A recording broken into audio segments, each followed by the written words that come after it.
आज के case studies का ये लेक्चर बड़े ध्यान से समझिए, क्योंकि इसमें कुछ टेक्निकल पॉइंट हैं वो मैं आपको बताने वाला हूं। और जो इसमें पत्नी के द्वारा आरोप लगाए गए थे और जो धाराएं पुलिस के द्वारा लगा दी गई थी, तो इन लगाई गई धाराओं के आधार पर ऐसा लगता है कि ये केस क्वैश नहीं होना चाहिए था, ये ट्रायल में जाता और हो सकता है कि इस केस में पति को और उसके परिवार वालों को जेल हो जाती।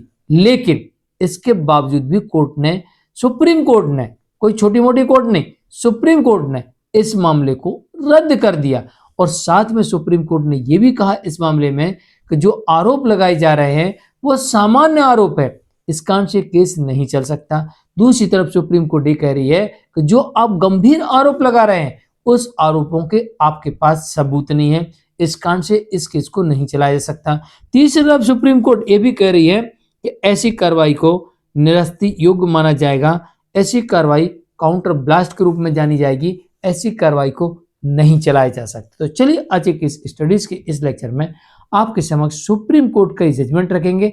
इसमें कुछ टेक्निकल पॉइंट है, इन्हें ध्यान से समझिएगा, क्योंकि बहुत सारे केसेस में दहेज प्रतिषेध अधिनियम की धारा 3 और 4 होती है, और जिस केस में धारा 3 होती है उस केस में ऐसा प्रतीत होता है कि संभवतः इस केस में जिनके ऊपर आरोप है, खास तौर से पति और उसके परिवार के लोग, उन्हें इस केस में जेल हो जाएगी। लेकिन इस केस में भी धारा 3 और 4 है दहेज प्रतिषेध अधिनियम की, इसके बावजूद भी एक केस डिसमिस हो जाता है।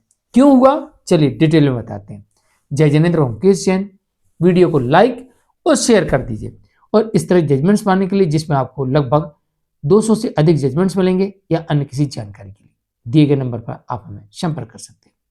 वीडियो को लाइक और शेयर कर दीजिए। चलिए शुरुआत करते हैं। दरअसल इस मामले में पत्नी के द्वारा पति और उसके परिवार के लोगों के ऊपर 498A और अन्य धाराओं में मामला दर्ज करा दिया गया था। साथ में दहेज प्रतिषेध अधिनियम की धारा 3 और 4 है, इसलिए मैंने फोकस किया कि इसमें 3 धारा है जो सेक्शन 3 है।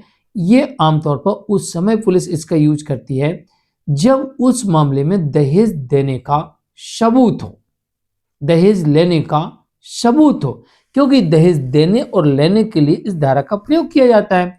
तो भाई लिया है, दिया है, उसका सबूत तो होना चाहिए ना भाई, सबूत होना चाहिए ना, तभी तो सेक्शन होना चाहिए।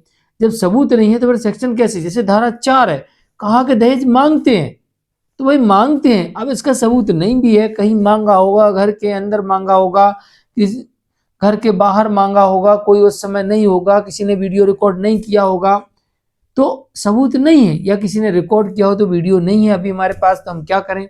तो सबूत नहीं है। लेकिन दहेज दिया है, दहेज लिया है, तो आप ये आरोप लगाते हैं हमने दहेज दिया है या हमने लिया है, तो उसका प्रमाण तो देना पड़ेगा ना।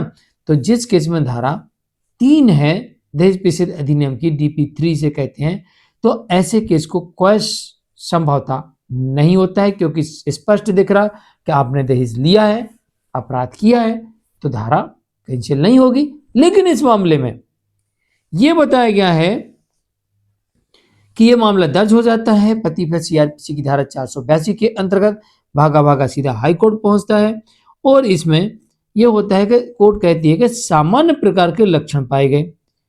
कोर्ट कह रही है कि जो पत्नी की तरफ से जो आरोप लगाए जा रहे हैं पति उसके परिवार के ऊपर, ये सामान्य आरोप है, ये दिन प्रतिदिन की घटना है, बहुत सारे केसेस में देखी जाती हैं, अधिकतर परिवारों में ऐसी घटनाएं घटती रहती हैं। इसके आधार पर क्रूरल्टी का ग्राउंड नहीं बनाया जा सकता है, उन्हें आरोपी नहीं ठहराया जा सकता है।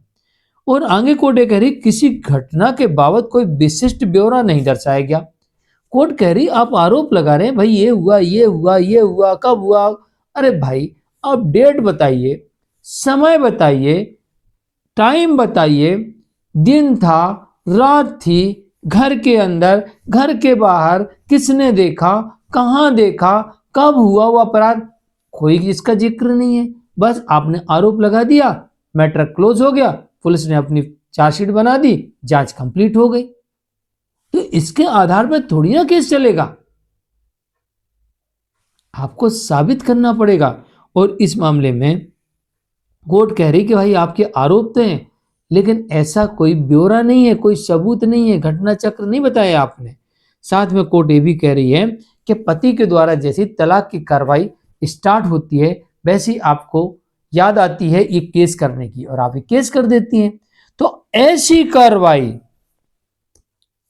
कार्रवाई निरस्ती योग्य मानी गई है जहां पर दहेज की मांग के सिलसिले में पत्नी अथवा उसके पिता ने पूर्व में कोई शिकायत नहीं की थी। एक पॉइंट ये भी नोट कर लीजिएगा कि दहेज मांगने की जो बात कह रहे हैं, इसके पहले ये केस दर्ज होने के पहले कोई कंप्लेंट नहीं, कहीं पर कोई शिकायत नहीं, कहीं कोई बात नहीं कही कि दहेज मांगती हैं, तो हम कैसे मान लें?